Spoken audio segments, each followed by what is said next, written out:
Hello, welcome to AU Radio.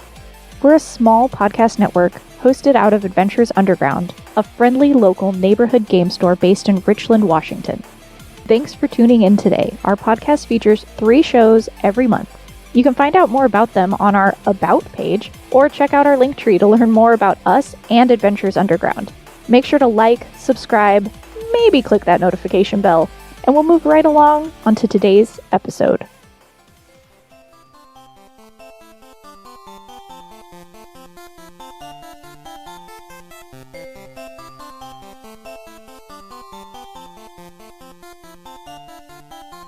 Welcome to Once Upon a Storytime, the family-friendly storytelling podcast from Adventures Underground's Children's Department. My name is Kerry, and I'll be guiding you on this adventure. Stories have fascinated humanity for as long as we've been sharing them. In the spirit of Adventures Underground, we'll be taking this podcast off the beaten path and exploring some lesser-known tales, and all you listeners out there are along for the ride. Today, we'll be reading The Enchanted Types. This story will be shared as told by L. Frank Baum, author of The Wonderful Wizard of Oz, in his book American Fairy Tales, which was copyright by the George M. Hill Company in the U.S. in 1901. And now, Once Upon a Storytime with The Enchanted Types. One time, a Knook became tired of his beautiful life and longed for something new to do. The Knooks have more wonderful powers than any other immortal folk, except, perhaps, the fairies and Ryls. So one would suppose that a Knook who might gain anything he desired by a simple wish could not be otherwise than happy and contented. But such was not the case with Popopo, the Knook we are speaking of. He had lived thousands of years, and had enjoyed all the wonders he could think of. Yet life had become as tedious to him now as it might be to one who was unable to gratify a single wish. Finally, by chance, Popopo thought of the Earth people who dwell in cities, and so he resolved to visit them and see how they lived.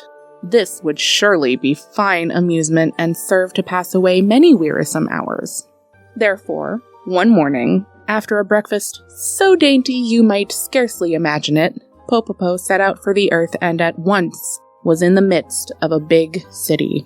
His own dwelling was so quiet and peaceful that the roaring noise of the town startled him. His nerves were so shocked that before he had looked around 3 minutes, he decided to give up the adventure and instantly returned home. This satisfied for a time his desire to visit the Earth cities. But soon, the monotony of his existence again made him restless and gave him another thought. At night, the people slept, and the cities would be quiet. He would visit them at night. So at the proper time, Popopo transported himself in a jiffy to a great city, where he began wandering about the streets. Everyone was in bed. No wagons rattled along the pavements. No throngs of busy men shouted and hallooed. Even the policemen slumbered slyly, and there happened to be no prowling thieves abroad. His nerves being soothed by the stillness, Popopo began to enjoy himself. He entered many of the houses, and examined their rooms with much curiosity. Locks and bolts made no difference to a Knook, and he saw as well in darkness as in daylight. After a time, he strolled into the business portion of the city. Stores are unknown among the immortals, who have no need of money or of barter and exchange, so Popopo was greatly interested by the novel sight of so many collections of goods and merchandise. During his wanderings, he entered a millinery shop, and was surprised to see within a large glass case a great number of women's hats, each bearing in one position or another a stuffed bird. Indeed, some of the most elaborate hats had 2 or 3 birds upon them. Now, Knooks are the especial guardians of birds, and love them dearly. To see so many of his little friends shut up in a glass case annoyed and grieved Popopo, who had no idea they had been purposely placed upon the hats by the milliner. So he slid back one of the doors of the case, gave the little chirruping whistle of the Knooks that all birds know well, and called, "Come, friends, the door is open. Fly out!" Popopo did not know that the birds were stuffed. But stuffed or not, every bird is bound to obey a Knook's whistle and a Knook's call. So they left the hats, flew out of the case, and began fluttering about the room. "Poor dears," said the kind-hearted Knook. "You long to be in the fields and forests again." Then he opened the outer door for them and cried, "Off with you! Fly, my beauties, and be happy again!" The astonished birds at once obeyed, and when they had soared away into the night air, the Knook closed the door and continued his wandering about the streets. By dawn, he saw many interesting sights, but day broke before he had finished the city, and he resolved to come the next evening a few hours earlier. As soon as it was dark the following day, he came again to the city, and on passing the millinery shop, noticed a light within. Entering, he found 2 women, one of whom leaned her head upon the table and sobbed bitterly, while the other strove to comfort her. Of course, Popopo was invisible to mortal eyes, so he stood by and listened to their conversation.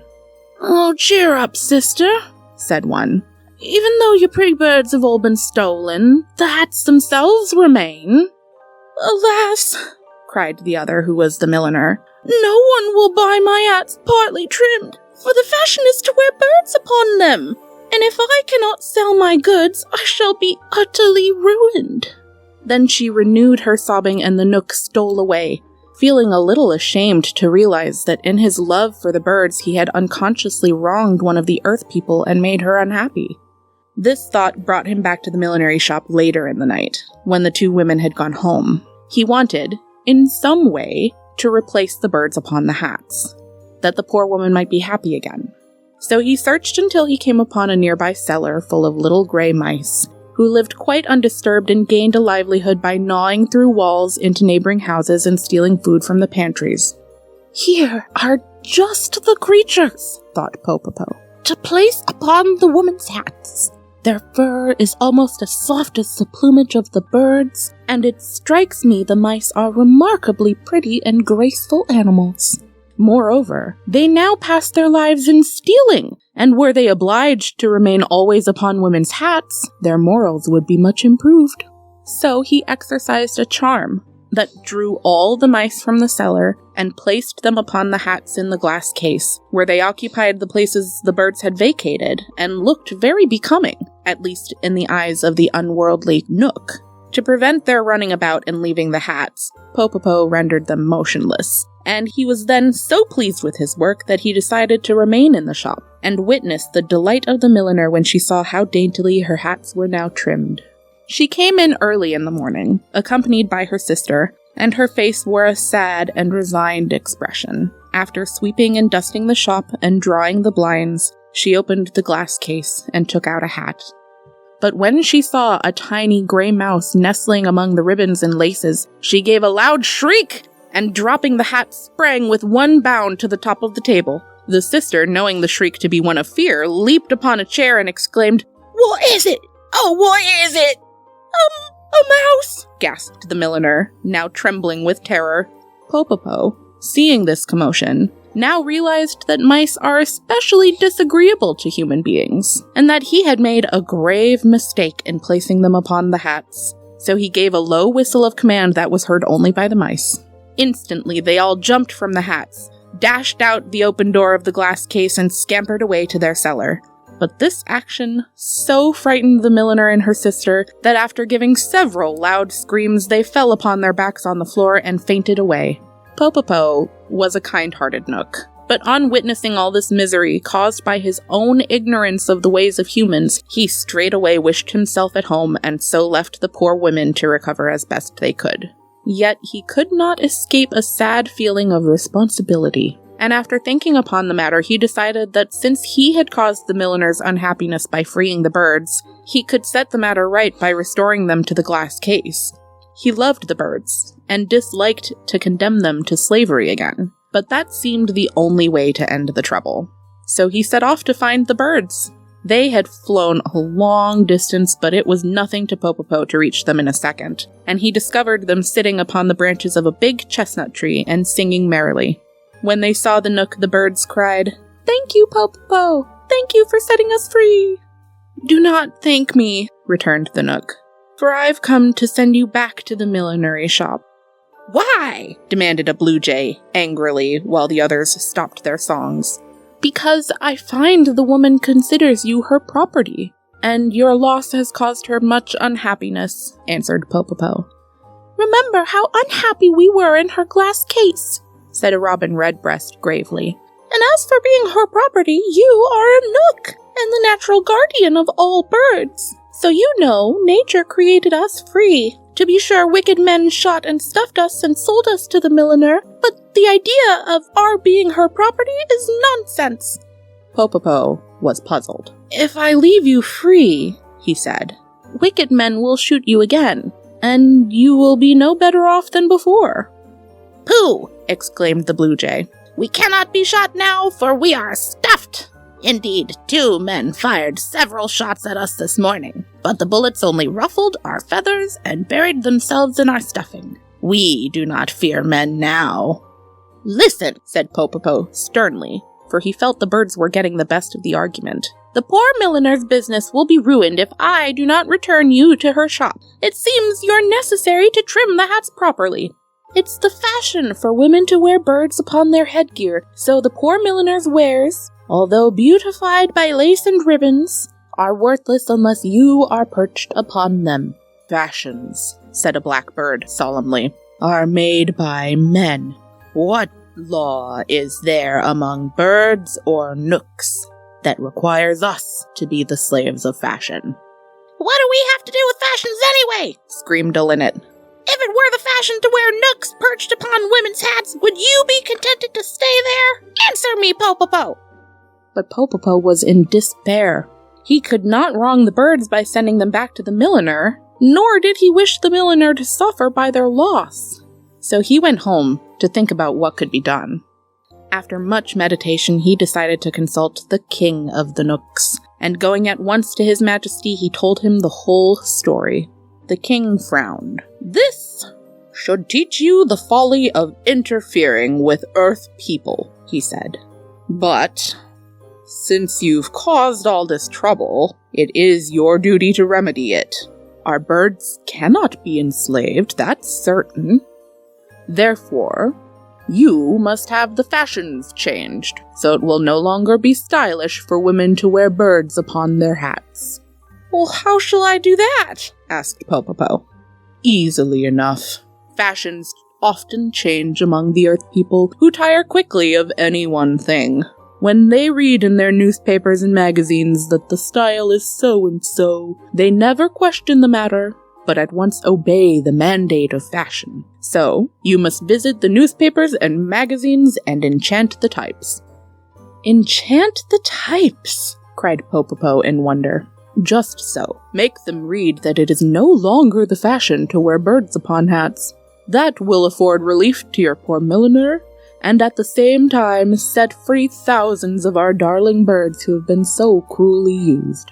Popopo thanked the wise king and followed his advice. The office of every newspaper and magazine in the city was visited by the Knook, and then he went to other cities, until there was not a publication in the land that had not a new fashion note in its pages. Sometimes Popopo enchanted the types, so that whoever read the print would see only what the Knook wished them to. Sometimes he called upon the busy editors and befuddled their brains until they wrote exactly what he wanted them to. Mortals seldom know how greatly they're influenced by fairies, Knooks, and Rills, who often put thoughts in their head that only the wise little immortals could have conceived.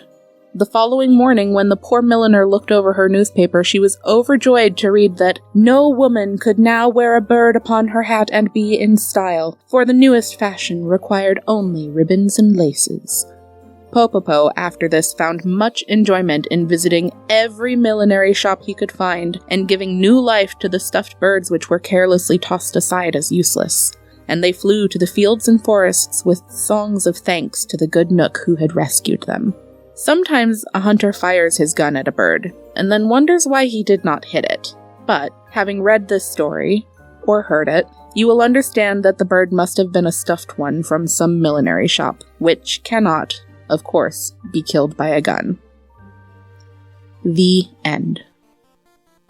Once again, this was Kerry reading The Enchanted Types by L. Frank Baum in American Fairy Tales, which was copyright by the George M. Hill Company in 1901.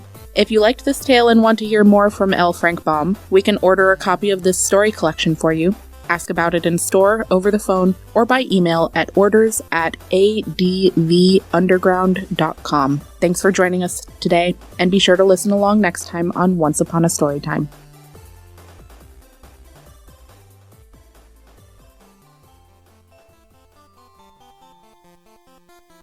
You've been listening to Once Upon a Storytime, brought to you by AU Radio Podcast Network.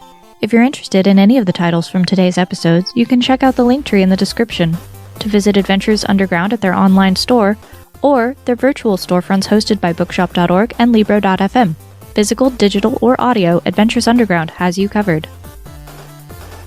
If you'd like to contact the show, you can find us on Facebook, Twitter, and Instagram. Just check out that link tree in the description. Or you can email the show at podcast@advunderground.com. You can also support this show and all the awesome shows on AU Radio that you love by becoming a patron of the AU Radio Podcast Network. You can find us at patreon.com/advunderground. For as little as $1 a month, you can help us continue to create these shows, and soon, many more. You've been listening to the AU Radio Podcast Network. Music is provided by CubbyPurplePlanet.com and BenSound.com. Views expressed do not necessarily reflect the views and opinions of Adventures Underground. AU Radio is a production of Adventures Underground. Copyright 2018. All rights reserved.